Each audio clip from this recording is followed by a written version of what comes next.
Guys hi, இன்றைக்கி என்ன orders வந்துச்சுன்னு பார்ப்போமா. ஸோ ஃபஸ்ட்டு வந்து கேக் பேஸ்லாம் நான் நைட்டே ப்ரிப்பேர் பண்ண ஆரம்பிச்சிட்டேன். அப்போ தான் காலையில் ஈஸியாக இருக்கும்னு சொல்லிட்டு எப்போவுமே கொஞ்சம் ஆர்டர்ஸ் அதிகமாகிடுச்சுன்னா நைட்டே ப்ரிப்பேர் பண்ணிடுவேன். அப்போ தான் மார்னிங் நல்லா ரெஸ்ட் எடுக்க முடியும். ஸோ அதுக்கப்புறம் நான் வந்து ஸ்டாலுக்குமே சைட் பை சைட் ப்ரிப்பேர் பண்ண ஆரம்பிச்சிட்டேன். ஸோ எல்லாமே கேக் பேஸ்லாம் ப்ரிப்பேர் பண்ணியாச்சு.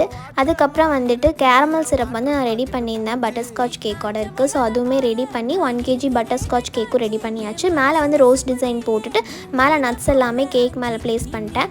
அப்புறம் கம்ப்ளீட் ஆயிடுச்சுன்னு யோசிச்சு பார்த்தா ஐயோ நேம் எழுத சொன்னாங்களேன்னு அப்புறம் தான் ஞாபகம் இருந்துச்சு. அதையும் போய் குடுகுடுன்னு எழுதி கம்ப்ளீட் பண்ணிட்டேன். அதுக்கப்புறம் 3 kg வெனிலா கேக் ஆர்டர் இருந்துச்சு. இதுவுமே பேஸ்லாம் ரெடி பண்ணி வச்சங்காட்டி ஈஸியாகவே இருந்துச்சு ப்ரிப்பேர் பண்ணுறதுக்கு.